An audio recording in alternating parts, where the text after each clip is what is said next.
मैं आरती यादव आपके अपने YouTube channel biology with Aarti Yadav में आप सभी लोगों का हार्दिक अभिनंदन करती हूँ और इसी के साथ साथ आप सभी को हमारा नमस्कार। तो जैसा कि आप सभी स्टूडेंट्स को पहले से मालूम है कि आपकी शाम टाइम बायोलॉजी क्लास चलती है, लेकिन अब हमने उस क्लास का टाइम चेंज कर दिया है। वो क्लास अब आपको सुबह मिला करेगी। जो बायोलॉजी की थ्योरी क्लास हमारी जो चलती थी, टॉपिक वाइज जो क्लास चलती थी, वो क्लास अब आपको शाम टाइम में सुबह के टाइम मिला करेगी। सुबह यानी कि मॉर्निंग में अब आपको ये क्लास मिला करेगी। 7 बजे से लेकर 9:30 बजे तक के बीच में मिल जाएगी, ठीक है। और जो सुबह की क्लास हमारी आती थी सुबह के नाश्ते के रूम में, जिसमें हम आपको टॉप 1000 क्वेश्चन सॉल्व करा रही थी, वो क्लास अब आपको शाम 5 बजे लाइव मिला करेगी। शाम 5 बजे लाइव क्लास। अब हमारे चैनल पर लाइव क्लास चलेगा, ये आपको पहले से पता है। तो ये क्लास अब आपको शाम 5 बजे मिलेगी, जिसमें हम आपको टॉप 1000 क्वेश्चन सॉल्व करा रही हूँ। टॉप 1000 क्वेश्चन सॉल्व करा रही हूँ। उसमें से हमारे कई क्वेश्चन सॉल्व, जैसे 740 के करीबन क्वेश्चन सॉल्व भी हो चुके हैं। 750 क्वेश्चन हम इस सीरीज में सॉल्व भी करा चुकी हूँ। तो अभी तक आपने पिछले क्वेश्चन अभी नहीं देखे तो जरूर देखिएगा। साथ ही साथ शाम 5 बजे आप लोग लाइव जरूर आए। शाम 5 बजे आप लोग लाइव क्लास जरूर ज्वाइन करें और बहुत ही अच्छे क्वेश्चन यहाँ पर हम सॉल्व कराएंगे। प्रीवियस ईयर क्वेश्चन होंगे, जिसमें आपके 1 क्वेश्चन टॉप एमसीक्यू होंगे, जो बहुत ही इंपोर्टेंट होंगे, जो आपके एग्जाम में आपको देखने को भी मिल सकते हैं। तो ज्यादा से ज्यादा इस वीडियो को आज की शेयर करना, जिससे और भी स्टूडेंट्स यहाँ पर शाम 5 बजे लाइव जुड़ सके। और जो टॉपिक वाइज क्लास थी आपकी, वो आपको अब सुबह मिला करेगी, ठीक है। तो ये चीज हमें आपको बतानी थी, क्योंकि बच्चे पूछ रहे हैं कि लाइव क्लास का टाइम क्या है। तो लाइव क्लास का जो आपका टाइम रहेगा वो शाम 5 बजे रहेगा। शाम 5 बजे आपको लाइव क्लास मिलेगी। तो इस क्लास को आप लोग जरूर देखिए, क्योंकि इस क्लास में हम आपको विभिन्न प्रकार के क्वेश्चन सॉल्व कराया करेंगे, ठीक है। तो आज की वीडियो को ज्यादा से ज्यादा शेयर करना, जिससे और भी स्टूडेंट्स यहाँ पर जुड़ सके। और जो भी स्टूडेंट यहाँ पर अभी हमसे न्यू जुड़ा हुआ है, वो प्लीज इस चैनल को सब्सक्राइब जरूर कर ले। इस चैनल को सब्सक्राइब करने के साथ साथ बेल आइकन को प्रेस ऑल पर क्लिक कर ले, जिससे आने वाली वीडियो की जो नोटिफिकेशन है वो आपके पास पहुंचते रहे। जैसे हम लाइव क्लास ले रहे हैं तो आपके पास नोटिफिकेशन जाए, ठीक है। और सुबह की क्लास में हम आपको टॉपिक कराया करेंगे, ओके। तो देखते हैं आज का टॉपिक हमारा क्या है। तो देखो, आज का जो टॉपिक रहेगा आपको पहले से मालूम है कि शाम टाइम हमारा एक चैप्टर इस टाइम चल रहा था, जिसका नाम है क्या, एनिमल किंगडम। क्या नाम है, एनिमल किंगडम। एनिमल किंगडम जो टॉपिक है बहुत ही इंपोर्टेंट टॉपिक है। और इसमें हम आपको फाइलम मोलिस्का आज कराएंगे। फाइलम मोलिस्का आज हम आपको कराएंगे, जिसका पार्ट नंबर जो है वो 10 है। अभी तक आपने पिछले 1 से लेकर और 9 पार्ट नहीं देखे तो एक बार उनको जरूर देखिएगा।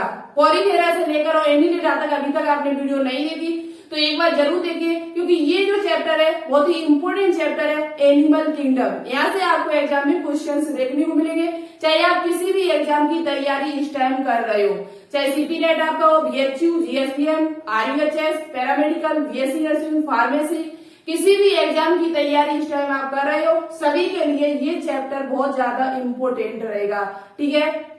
तो चलिए अब बात करते हैं टॉपिक पर। देखो, आज का जो हमारा टॉपिक है, आपको क्लास का टाइम पता चल गया दोनों का, एक सुबह मिलेगी एक शाम को। सुबह टॉपिक वाइज, शाम को क्वेश्चन वो भी लाइव। तो लाइव क्लास में आप लोग ज्यादा से ज्यादा है। और इस क्लास से बनने वाले जितने भी एमसीक्यू होंगे, मोलिस्का के जो एमसीक्यू, मोलिस्का से जो भी एमसीक्यू बनेंगे वो आपको शाम की टाइम मिलेंगे, ठीक है, लाइव में। तो इस क्लास को आज अच्छी तरीके से देखें, और जो भी स्टूडेंट्स अच्छी तरीके से इस क्लास को देखेंगे वो शाम की टाइम अच्छे से क्वेश्चन को सॉल्व कर पाएंगे। अब हम देखेंगे कि आपकी तैयारी कैसी है। हम अब चेक करा करेंगे कि आपकी तैयारी कैसी है। यदि आप क्वेश्चन गलत कर रहे हो शाम की टाइम टॉपिक से तो हम समझ जाएंगे कि आपकी तैयारी बिल्कुल बेकार चल रही है। तो अच्छे से तैयारी कीजिए, क्योंकि एग्जाम टाइम भी अब आपका आ चुका है। एग्जाम टाइम पास में है, सितंबर लास्ट तक आपके शायद सीपी नेट या बाकी के जीएसपीएम इनके फॉर्म भी आ जाएंगे, ठीक है। तो आप लोग लगातार तैयारी करते रहिए, एग्जाम अब ज्यादा आपका दूर नहीं है। चलिए अब बात करते हैं पॉइंट पर। तो देखो, सबसे पहले हम आपको बताती हूँ मोलिस्का का मतलब क्या होता है, मोलिस्का का अर्थ क्या होता है। तो देखो, मोलिस्का के अंतर्गत जो जीव आएंगे वो आपके बहुत ही सॉफ्ट होंगे। कैसे होंगे, मोलिस्का के अंतर्गत जो जीव आएंगे, सदस्य आएंगे, वो आपके बहुत ही सॉफ्ट। सॉफ्ट का मतलब आप समझ सकते हो, कोमल। मोलिस्का के अंतर्गत जो जीव आएंगे वो आपके कैसे होंगे, कोमल शरीर वाले होंगे। कैसे होंगे, कोमल शरीर वाले, यानी कि सॉफ्ट होंगे, बहुत ज्यादा कोमल। मोलिस्का के अंतर्गत जो जीव आएंगे वो आपके कैसे होंगे, सॉफ्ट यानी कि कोमल होंगे। अब यहाँ से एक क्वेश्चन और अच्छे से क्लियर कर लेना कि मोलिस्का के अंदर अभी तक आपने देखा है जैसे एनिलिडा हुआ, आर्थ्रोपोडा हुआ, इनमें खंड पाए जाते थे, ये सेगमेंट थे। लेकिन मोलिस्का में ऐसा कुछ नहीं है। मोलिस्का में ऐसा कुछ नहीं है। मोलिस्का के अंतर्गत आने वाले जो जीव होंगे आपके वो खंडहीन होंगे। कैसे होंगे, खंडहीन, यानी कि उनमें खंड नहीं पाएगा, नो सेगमेंट, यानी इनमें खंड नहीं पाए जाएंगे। तो दूसरा पॉइंट आप यहाँ लिख सकते हो, कोमल शरीर वाले होते हैं ये। कैसे होते हैं, कोमल शरीर वाले। मोलिस्का के अंतर्गत आने वाले जो जीव होंगे वो कोमल शरीर वाले, साथ ही साथ ये आपके खंडहीन होंगे। ये पॉइंट आप लोग अच्छे से नोटबुक पे नोट डाउन कर लेना, आपसे एग्जाम में पूछा जा सकता है क्या मोलिस्का के अंतर्गत आने वाले जीव खंडित होते, तो नहीं। मोलिस्का के अंतर्गत आने वाले जो जीव होते हैं वो उनमें खंड नहीं पाए जाते, यानी कि वो खंडहीन होते। जबकि खंड पाए किस किस में जाते हैं, तो ये भी हम आपको रिवाइज करा देती हूँ। खंड आपके जो पाए जाते हैं हमने आपको पिछली वीडियो में बताया हुआ था, एनिलिडा, आर्थ्रोपोडा और कॉर्डेटा, ये तीन में ओनली खंड पाए जाते। कौन कौन से, एक बार दोबारा से बताती हूँ, एनिलिडा, आर्थ्रोपोडा, कॉर्डेटा, तीनों को अच्छे से दिमाग में फिट कर लेना। बहुत ही इंपोर्टेंट क्वेश्चन यहाँ से बनते हैं और पूछे भी गए सीपी नेट 2018 में यहीं से खंड के संबंध में। तो एनिलिडा, आर्थ्रोपोडा और कॉर्डेटा, ये तीनों में ही आपके खंड पाए जाते, शेष किसी में खंड नहीं पाए जाते, चाहे कौन सा भी आपका फाइलम हो। ठीक है, अब देखो तो ये कैसे होते हैं, कोमल शरीर वाले होते हैं और खंडहीन होते हैं, खंडहीन जंतु होते हैं। ठीक है, इतना पॉइंट आपको नोटबुक पे नोट डाउन कर लेना है। अब बात करते हैं कि हमने आपको बताया था कि जो आर्थ्रोपोडा है, गला थोड़ा काम नहीं कर रहा है, बोलने में प्रॉब्लम हो रही बहुत ज्यादा, कोई बात नहीं, थोड़ा आप लोग मैनेज कीजिए। देखो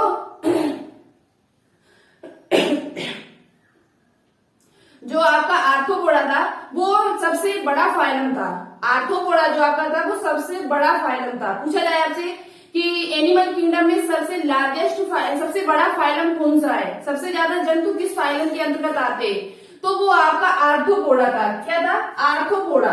आर्थ्रोपोडा जो आपका है वो आपका सबसे बड़ा फाइलम कहा जाता है। सबसे बड़ा फाइलम यदि आपसे पूछा जाए तो क्या आपका आर्थ्रोपोडा होता है। लेकिन दूसरा सबसे बड़ा पूछा जाए आपसे, दूसरा सबसे बड़ा फाइलम पूछा जाए तो आप क्या बताओगे, तो दूसरा सबसे बड़ा जो फाइलम है आपका, दूसरा सबसे बड़ा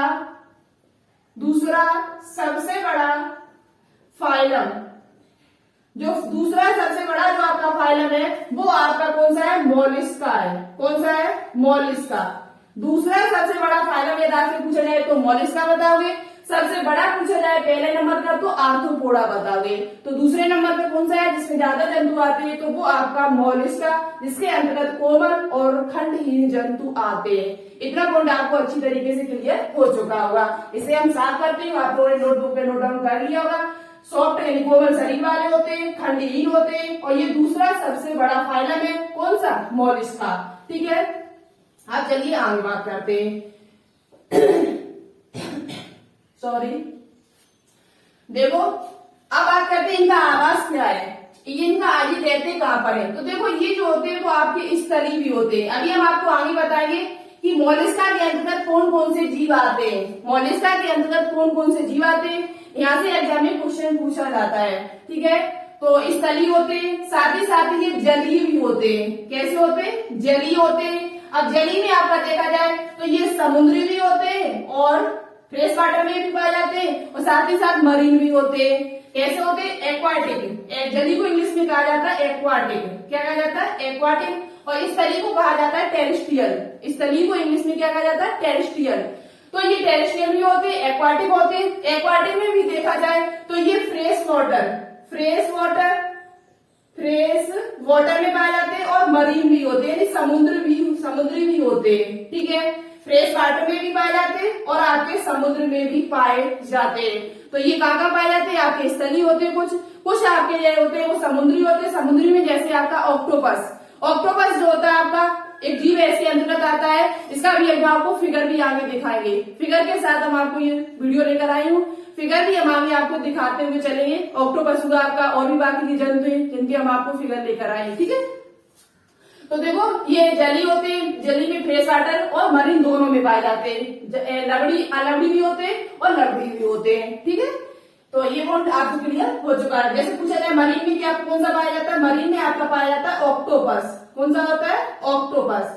ऑक्टोपस जो है आपका जीव वो आपका समुद्र में पाया जाता है, ठीक है। अब बात करते हैं आगे शरीर संगठन कैसा होता है। तो देखो आप शरीर संगठन है वो एडवांस में पहुंच चुका है। शरीर सबसे एडवांस क्या है, अंग तंत्र, ऑर्गन सिस्टम बन चुके। पीछे वाले जो फाइलम हमने आपको बताए हुए हैं, जैसे कि एनिलिडा हुआ, आर्थ्रोपोडा हुआ, आपका एस्के हेलमिंथेस हुआ, इन सभी में क्या हुआ, आपका अंग तंत्र प्रकार का पाया जाता है। तो अंग तंत्र प्रकार का ऐसा तो है नहीं कि पीछे आ जाए अंग बन जाए। अंग तंत्र प्रकार का है तो अंग तंत्र ही रहेंगे उसमें, ठीक है। तो पीछे से आपका अंग तंत्र प्रकार रहा है तो शरीर संगठन जो होगा वो कैसा होगा, ऑर्गन सिस्टम, यानी कि इनमें अंग तंत्र सिस्टम पाए जाएंगे सभी, ठीक है। ऑर्गन सिस्टम यानी कि अंग तंत्र प्रकार का होगा, अंग तंत्र, ठीक है। अब बात करते हैं कि समिति कैसी होती है। तो समिति अभी तक आपने देखी है, कैसी समिति थी, सभी में द्विपार्श्व समिति। कैसी समिति है, द्विपार्श्व समिति है। और द्विपार्श्व समिति आपकी कहां से आ रही है, प्लेटी हेलमिंथेस से। द्विपार्श्व समिति है वो आपकी कहां से आ रही है, प्लेटी हेलमिंथेस से। तो समिति की बात कर ली जाए तो द्विपार्श्व समिति है। देखो ये चीज कुछ जो बच्चे हमसे न्यू जुड़ रहे होंगे उनको थोड़ा कम समझ में आ रहा होगा कि ये द्विपार्श्व समिति क्या होता है, सीलोम क्या होती है, शरीर संगठन कैसा क्या होता है ये। तो ये चीज आपको तभी समझ में आएगी जब आप पीछे वाली वीडियो देखकर आएंगे।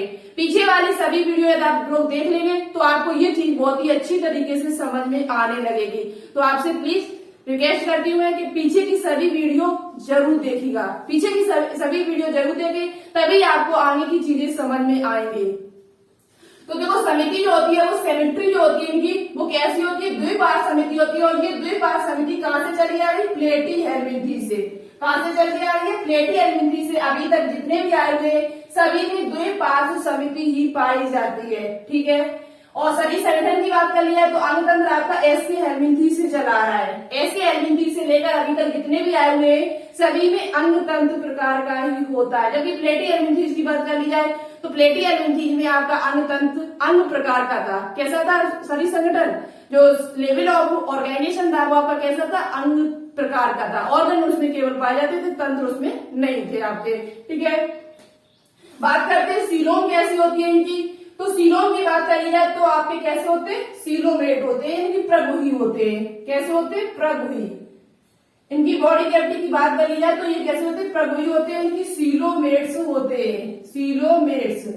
और देखो इसमें एक सीलोम होती है, इसकी सीलोम को क्या कहा जाता है, तो इसकी सीलोम को साइजोसीलोम कहा जाता है। वैसे तो ये सीलोमेट होती है लेकिन उसमें भी देखा जाए तो साइजोसीलोम होती है। कैसी होती है, साइजोसीलोम। आप लोग इस सीलोम को याद कर लेना, साइजोसीलोम प्रकार की इनकी सीलोम होती है। और सीलोम आपकी कहां से चली आ रही है, तो एस्के हेलमिंथेस में आपकी जो थी वो कैसी थी, कूट प्रगुही थे। एस्के हेलमिंथेस जो आपके थे वो कैसे थे, कूट प्रगुही थे, सीलोमेट थे। जबकि बात कर लिया एनिलिडा से, एनिलिडा से लेकर एनिलिडा, आर्थ्रोपोडा और मोलस्का, इनमें कैसी है, सभी में सीलोम जो आपकी है वो प्रगुही है, यानी कि सीलोमेट्स है सभी, ठीक है। तो ये कहां से आई है, एनिलिडा से। कहां से, एनिलिडा से। बाकी के जितने भी है सभी में जो सीलोम है वो आपकी कैसी है, प्रगुही प्रकार की होती है। प्रगुही में भी देखा जाए तो साइजोसीलोम इनकी होती है। तो ये कहां से आ रही है, एनिलिडा से, ठीक है। देखो एनिलिडा से लेकर बाकी के जितने भी अभी तक है। बात करते हैं शरीर योजना कैसी होती है।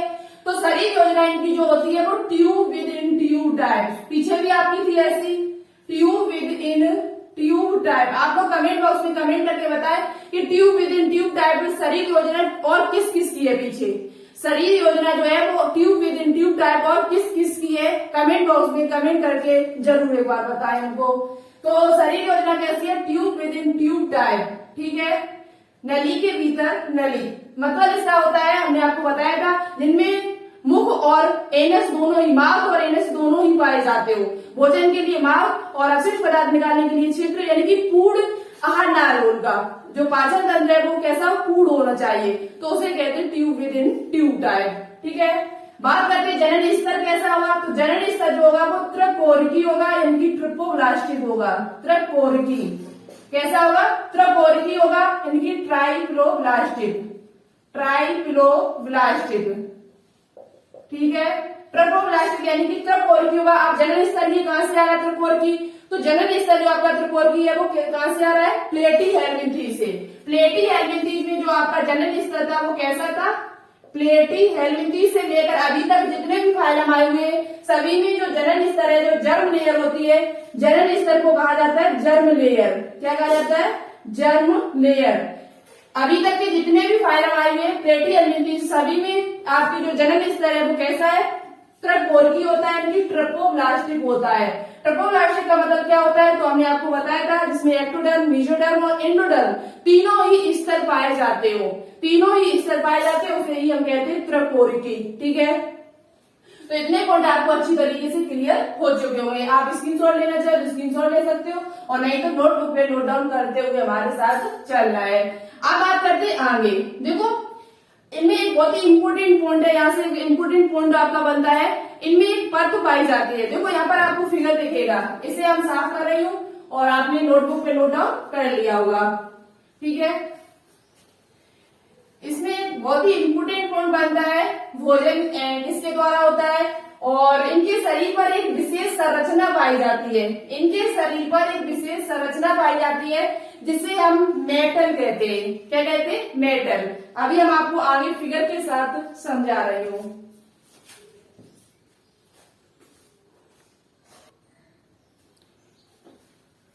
तो देखिएगा यहाँ पर एक हमने फिगर बनाया हुआ है, हमने इधर बनाया, आपको इस स्क्रीन पर फिगर और दिखेगा, उससे आप अच्छी तरीके से समझ सकते हो कि मोलिस्का का वर्गीकरण किस प्रकार से है, मोलिस्का के अंदर क्या क्या क्या चीजें पाई जाती है। तो यहाँ से एक बहुत ही इंपोर्टेंट पॉइंट बनता है जो आपसे एग्जाम में पूछा जा सकता है। एक फिगर आपको स्क्रीन पर यहाँ पर दिख रहा होगा, उसे आप देख लीजिएगा और यहाँ से आप समझते हुए चलना हमारे साथ। तो देखो सबसे पहले बात करते हैं मोलिस्का के, हमने यहाँ पर फिगर बनाया हुआ है, इसका वर्गीकरण यहाँ से आप समझ सकते हो पूरा, किस प्रकार से मोलिस्का के अंदर क्या क्या चीजें आती हैं, क्या क्या इनमें पाया जाता है। तो देखो इनमें यहाँ पर जो होता है वो माउथ होता है, इस माउथ में क्या होता है, यहाँ पर आपका माउथ पाया जाता है। क्या पाया जाता है, माउथ। इनके शरीर को तीन भागों में बांटा जाता है। एक आपका है सबसे पहले आता है मस्कुलर फुट, जिसे पैर कह सकते हैं आप, पेशियों से बने हुए होते हैं। एक हेड, हेड मतलब आगे वाला, हेड सिर, फिर आपका एक आता है मस्कुलर फुट, और दूसरा जो भाग आता है वो बेसिडियल हम्प। तीन भागों में इनका शरीर बटा होता है। सबसे पहले हेड, ये आपका हेड होगा, क्या होगा, हेड सिर, हेड, उसके बाद बेसिलर हम्प, उसके बाद मस्कुलर फुट। तीन भागों में इनका शरीर बटा हुआ होता है। मेन पॉइंट क्या है उसे ध्यान में रखना आप लोग, ठीक है। इनका एक माउथ होता है, माउथ यानी कि भोजन जिसके द्वारा ये करते हैं। तो इस माउथ के अंदर एक संरचना पाई जाती है। इस माउथ के अंदर, थोड़ा यहाँ पर हम थोड़ा बड़ा बना रहे हैं, इस माउथ के अंदर आपको वहां पर फिगर में भी दिखाई दे रहा होगा अच्छी तरीके से। इस माउथ के अंदर क्या होगा, एक रेडुला नाम की संरचना पाई जाती है। इनका ये विशेष लक्षण है, आपसे एग्जाम में पूछा जा सकता है कि रेडुला का कार्य क्या होता है, रेडुला का कार्य क्या होता है। तो रेडुला का जो कार्य होता है वो भोजन को पचाने, भोजन को चबाने का कार्य करता है। किसका कार्य करता है, रेडुला जो होता है, रेडुला जो इनके अंदर पाया जाता है वो क्या करता है, भोजन को चबाने का काम करता है। मुख में चबाने के लिए इनमें क्या पाया जाता है, रेडुला पाया जाता है, जो क्या करता है, भोजन को चबाने में सहायक होता है, भोजन को चबाने में सहायक होता है। और ये एक विशिष्ट अंग है। आपसे पूछा जा सकता है कि रेडुला किस फाइलम में पाया जाता है, जिसका कार्य क्या है। तो रेडुला जो होता है वो फाइलम मोलिस्का में पाया जाता है। कहाँ पर पाया जाता है, फाइलम मोलिस्का, जो मुख गोयका के अंदर होता है, माउथ कैविटी के अंदर पाया जाता है। कहाँ पर पाया जाता है, माउथ कैविटी के अंदर आपकी संरचना पाई जाती है, जिसे कहा जाता है रेडुला। क्या कहा जाता है, रेडुला, जो भोजन को चबाने में सहायक होता है। अब नेक्स्ट पॉइंट क्या पूछा जाता है आपसे, नेक्स्ट दूसरा जो पॉइंट यहाँ से बनता है आपका इस फिगर से, वो ये बनता है कि इस संरचना, जो आपको ये फिगर दिखाई दे, इसके ऊपर एक पतली झिल्ली पाई जाती है, एक पतली झिल्ली पाई जाती है, जिसे मेटल कहा जाता है। क्या कहा जाता है, मेटल कहा जाता है। और इस मेटल के ऊपर एक कैल्शियम युक्त, कैसे, कैल्शियम युक्त एक संरचना और पाई जाती है, जो मेटल से साबित होती है। किसकी? कैल्शियम युक्त, कैल्शियम युक्त, कैल्शियम युक्त एक संरचना पाई जाती है जिसे कहा जाता है सेल। क्या कहा जाता है? सेल। आपसे पूछा जा सकता है मेटल के ऊपर जो संरचना है उसे क्या कहा जाता है? किसी मॉलिस्का के जो शरीर है उस शरीर के ऊपर एक मेटल पाया जाता है और मेटल जिसे हिंदी में कहा जाता है प्रवार। क्या कहा जाता है? आपसे हिंदी में पूछा जा सकता है प्रवार। प्रवार यानी कि मेटल के ऊपर एक संरचना पाई जाती है जिसे कहा जाता है सेल, जो मेटल से ही स्रावित होता है। किससे स्रावित होता है? ये जो पदार्थ कैल्शियम युक्त जो पदार्थ है ऊपर जो आपका है इस संरचना के ऊपर ये वाला ये मेटल से ही स्रावित होता है। अब आपसे पूछा जा सकता है कि वेस्कुलर हम्प और मेटल के बीच में जो संरचना पाई जाती है उसे क्या कहा जाता है? तो उसे कहा जाएगा मेटल कैविटी। क्या कहा जाएगा? Metal cavity. तो मेटल कैविटी सबसे पहले आपका सेल, क्रमशः आपसे पूछा जा सकता है कि सबसे पहले क्या आता है मॉलिस्का के अंदर, तो सबसे ऊपर जो संरचना होती है उसे सेल कहा जाता है, फिर मेटल आता है, फिर मेटल कैविटी, फिर उसके बाद वेस्कुलर हम्प आता है। ठीक है, तो यहाँ से जो क्वेश्चन बनता है कि मेटल के ऊपर कौन सी संरचना, मेटल के ऊपर क्या पाया जाता है? तो सेल पाई जाती है जो किस कैल्शियम युक्त होती है। कैसी होती है? कैल्शियम से बनी हुई होती है। किससे बनी होती है? कैल्शियम से। तो यहाँ पर आप कौन लिख सकते हैं कि शरीर पर एक पतली झिल्ली होती है जिसे मेटल कहा जाता है। शरीर पर, यहाँ से कोण बना के लिख लेना, शरीर पर एक पतली झिल्ली होती है, पतली झिल्ली होती है। कैसी झिल्ली होती है? पतली झिल्ली। पॉइंट बना के आप लिख सकते हो, शरीर पर एक पतली झिल्ली होती है जिसे मेटल कहा जाता है। बहुत ही इंपोर्टेंट पॉइंट है, वेरी वेरी इंपोर्टेंट। कैसा क्या कहा जाता है? मेटल कहा जाता है। और मेटल के ऊपर कैल्शियम युक्त की संरचना और पाई जाती है जिसे क्या कहते हैं? सेल कहते हैं।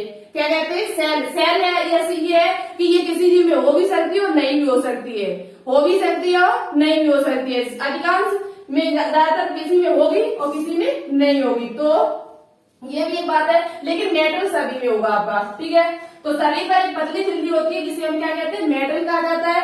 और मेटल के चारों तरफ कठोर कैल्शियम का बना, मेटल के चारों ओर कठोर कैल्शियम का बना हुआ एक खोल यानी कवच चढ़ा होता है। मेटल के ऊपर ये क्या चढ़ा हुआ है? कवच।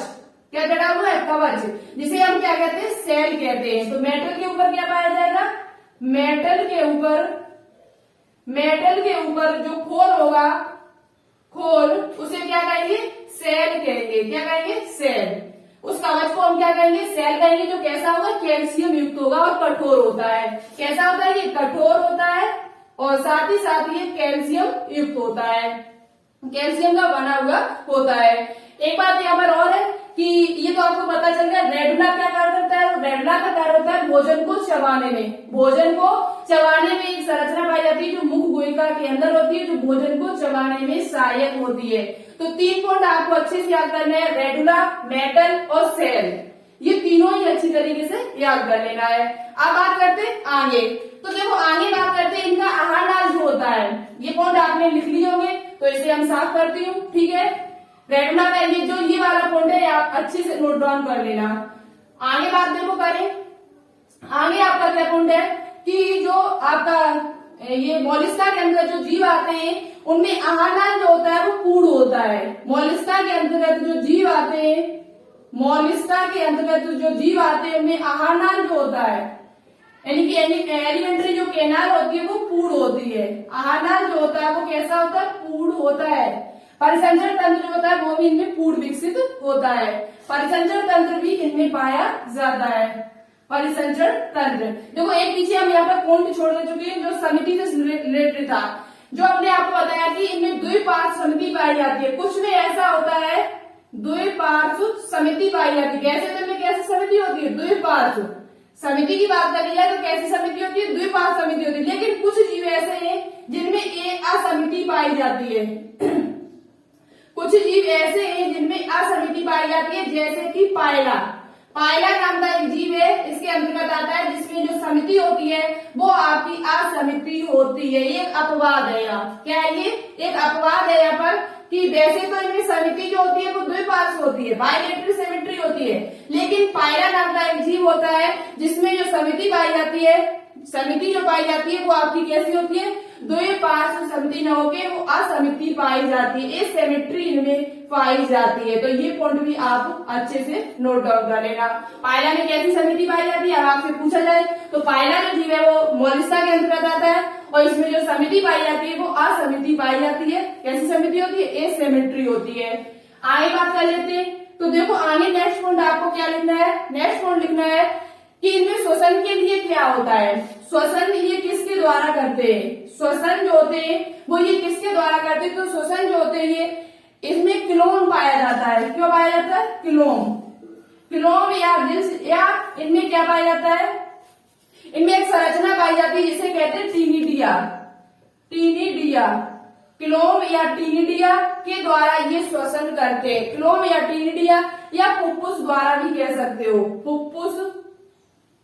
फुफ्फुस द्वारा ये श्वसन करते हैं। क्लोम कह सकते हैं, क्लोम पाया जाता है, टीनिडिया नाम की संरचना या फुफ्फुस के द्वारा ये क्या करते हैं, श्वसन करते हैं। क्या करते हैं, श्वसन करते हैं। ये इसकी क्या है, तो ये इसकी एलिमेंट्री केनाल है। ये इसकी क्या है, एलिमेंट्री केनाल। हमने थोड़ा सही से नहीं बनाई लेकिन आपको फिगर में पहले से दिख गया होगा। और ये इसकी एनएफ है जिसके द्वारा ये अवशिष्ट पदार्थ बाहर निकालते हैं। ये इसके मस्कुलर फुट है। ठीक है, अब बात करते हैं आगे। तो इनमें उत्सर्जन के लिए क्या होता है, उत्सर्जन के लिए इनमें क्या पाया जाता है।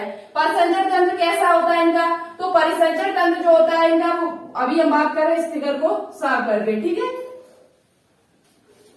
इस फिगर को साफ करके हम पूरा डिटेल से हम आपको बता रहे हैं।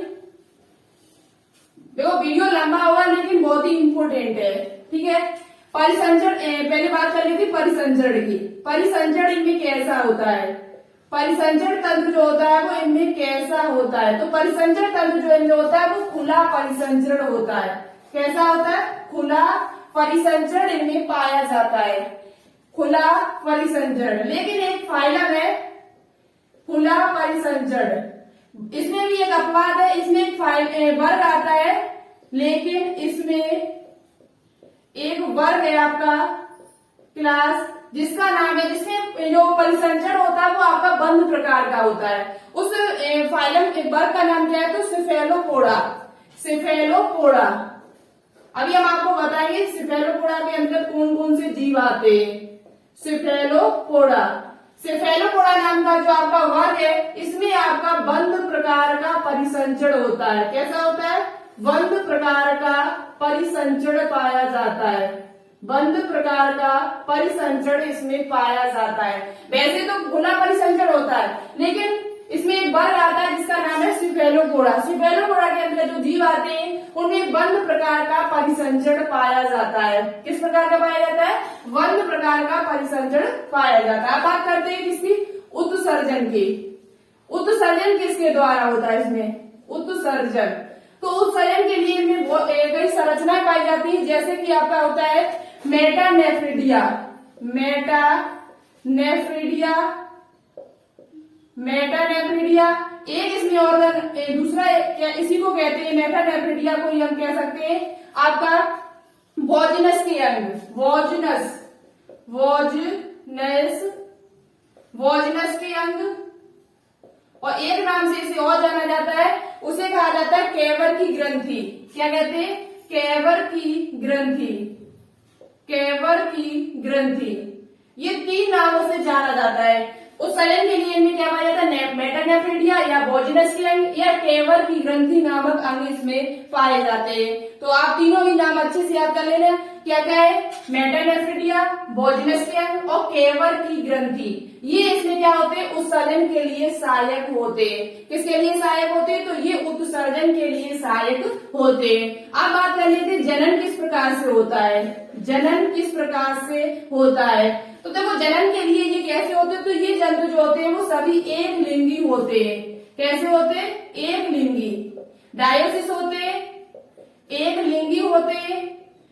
और बात कर ली जाए ये जनन कैसा होता है, तो एक लिंगी होते हैं। निषेचन की बात की जाए तो आंतरिक और बाहर निषेचन दोनों ही होता है इनमें।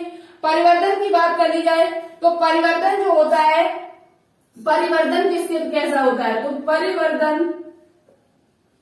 परिवर्तन जो इनमें होता है वो दोनों प्रकार का होता है, प्रत्यक्ष और अप्रत्यक्ष। प्रत्यक्ष और अप्रत्यक्ष दोनों प्रकार का परिवर्तन पाया जाता है। प्रत्यक्ष और अप्रत्यक्ष दोनों प्रकार का परिवर्तन पाया जाता है। लार्वा अवस्था की बात कर लिया तो लार्वा अवस्था कौन सी होती है, लार्वा स्टेज कौन कौन सी है, तो लार्वा स्टेज जो इसमें आती है वो ट्रोकोफोर और ग्लाइकोडियम। ट्रोकोफोर और ग्लाइकोडियम नाम की दो ग्लाइकोडियम यहाँ पर थोड़ा बहुत मिस्टेक हो सकती है, लेकिन ग्लाइकोडियम ही है, ग्लोकोडियम है। चलो यहाँ पर लिख लो सही से, ग्लोकीडियम। इनमें जो लार्वा अवस्था होती है प्रत्यक्ष माध्यम से होता है, तो लार्वा अवस्था जो होती है वो ट्रोकोफोर और ग्लोकोडियम दोनों प्रकार की लार्वा अवस्था इनमें पाई जाती है। ठीक है, अब बात करते हैं आगे।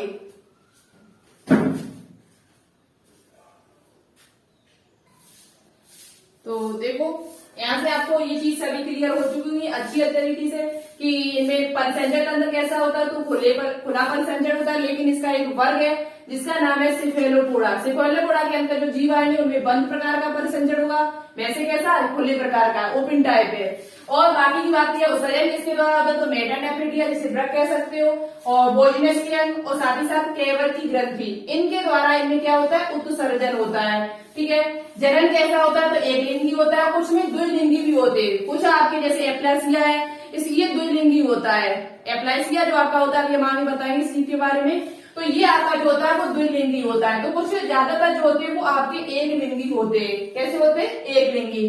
बात की जाए परिवर्तन किस प्रकार का होता है, तो प्रत्यक्ष और अप्रत्यक्ष दोनों ही प्रकार का पाया जाता है। प्रत्यक्ष यानी डायरेक्ट और अप्रत्यक्ष यानी कि इनडायरेक्ट। इनडायरेक्ट में क्या आएगा, उसमें लार्वा अवस्था भी आएगी आपकी। अप्रत्यक्ष माध्यम में जो होगा परिवर्तन उसमें लार्वा अवस्था भी होगी। तो लार्वा अवस्था कैसी होती है, लार्वा किस प्रकार का होता है इनमें, तो उस लार्वा को कहते हैं ट्रोकोफोर और ग्लोकोडियम नाम के लार्वा अवस्था पाई जाती है। साथ ही साथ ये कैसे होते हैं, ये बेबीपोरस होते हैं। कैसे होते हैं, ओविपोरस होते हैं।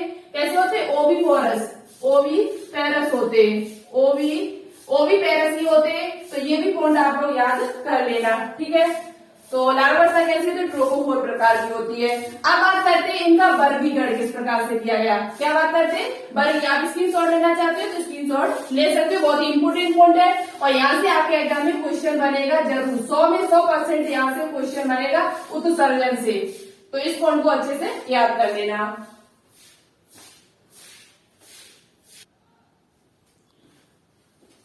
तो चलिए अब बात करते हैं मोलिस्का का वर्गीकरण। मोलिस्का का वर्गीकरण यानी क्लासिफिकेशन ऑफ मोलिस्का।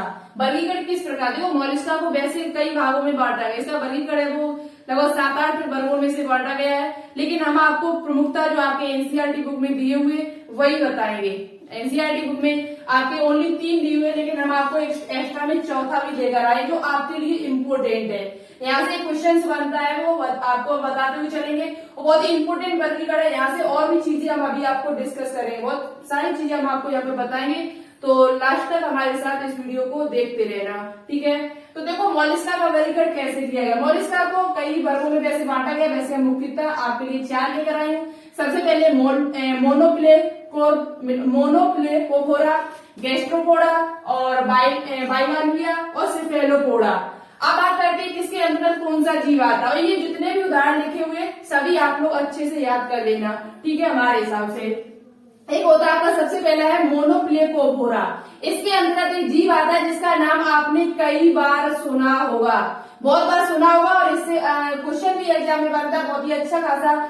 नियोपिलाना नाम का जो जीव है आपका वो मोलिस्का के अंतर्गत ही आता है, जो आपका एनिलिडा और मोलिस्का के बीच की कड़ी है। एनिलिडा और मोलिस्का के बीच की कड़ी, ये क्वेश्चन एग्जाम में पूछा जाता है कि एनिलिडा और मोलिस्का के बीच की कड़ी किस जीव को कहा जाता है, तो वो आपका है नियोपिलाना। क्या है, नियोपिलाना को क्या कहा जाता है, एनिलिडा और मोलिस्का के बीच की कड़ी कहा जाता है। तो इस क्वेश्चन को आप लोग अच्छे से याद कर लेना कि एनिलिडा और मोलिस्का के बीच की कड़ी किसे कहा जाता है, तो नियोपिलाना कहा जाता है। वर्ग नहीं याद करना आपको, ओनली इतना पॉइंट याद करना है, केवल इतना। और ये किसके अंतर्गत आता है, तो ये मोलिस्का के अंतर्गत आता है। ठीक है, दूसरे बात करते हैं गैस्ट्रोपोडा। गैस्ट्रोपोडा के अंतर्गत हमने आपको बताया कि वैसे तो इनमें समिति द्विपार्श्व समिति होती है, लेकिन एक इसका वर्ग है जिसका नाम है गैस्ट्रोपोडा।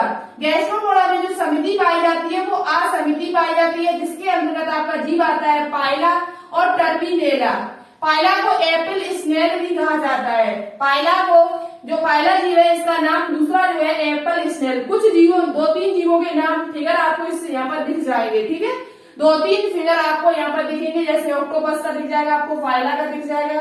तो ये 2-3 फिगर है, उनको आपको अच्छे से देख लेना। ठीक है, तो पाइला को क्या कहा जाता है, एप्पल स्नेल कहा जाता है, जिसे हम टर्बी, और दूसरा इसके अंदर जो जीव आता है वो टर्मिनेला है। पाइला को आपको याद कर लेना, ये बहुत ही इंपॉर्टेंट है।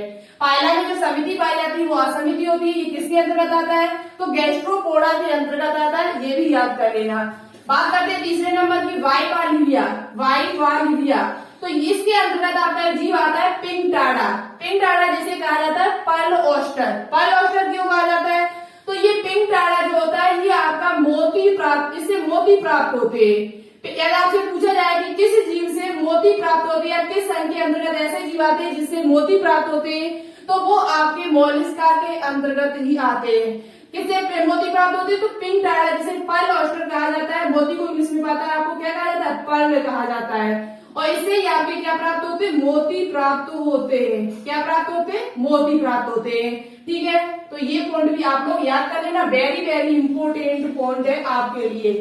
वाइवाल्विया के अंदर एक जीव आता है जिसका नाम है पिंगटाडा, और जिससे हमें क्या प्राप्त होते हैं, मोती प्राप्त होते हैं। क्या प्राप्त होते हैं, मोती प्राप्त होते हैं। और दूसरी बात, इसमें एक जीव और आता है यूनियो। यूनियो नाम का एक जीव और आता है, इसमें कौन सा जीव आता है, यूनियो। चौथे नंबर पर बात करते हैं सेफेलोपोडा। सेफेलोपोडा के अंतर्गत आपका आता है ऑक्टोपस। वेरी वेरी इंपोर्टेंट है, ये पूछा जाता है एग्जाम में कि ऑक्टोपस है वो किस वर्ग के अंतर्गत आता है, मोलिस्का के किस वर्ग के अंतर्गत आता है, तो ये आपके सेफेलोपोडा। ऑक्टोपस हुआ आपका, सीपिया हुआ जिसे कटल फिश कहा जाता है। सीपिया का जो दूसरा नाम है वो आपका कटल फिश है। कटल फिश के नाम से इसे जाना जाता है, किसे, सीपिया को। और सीपिया किसके अंतर्गत आता है, तो सीपिया जो आपका होता है ये सेफेलोपोडा के अंतर्गत आता है, जो सबसे एडवांस क्लास है। यदि आपसे पूछा जाए कि मोलिस्का के अंतर्गत एडवांस, सबसे एडवांस क्लास कौन सी है, तो वो आपकी सेफेलोपोडा ही है, सबसे एडवांस है ये। और गैस्ट्रोपोडा जो है ये इसमें सबसे बड़ी क्लास है।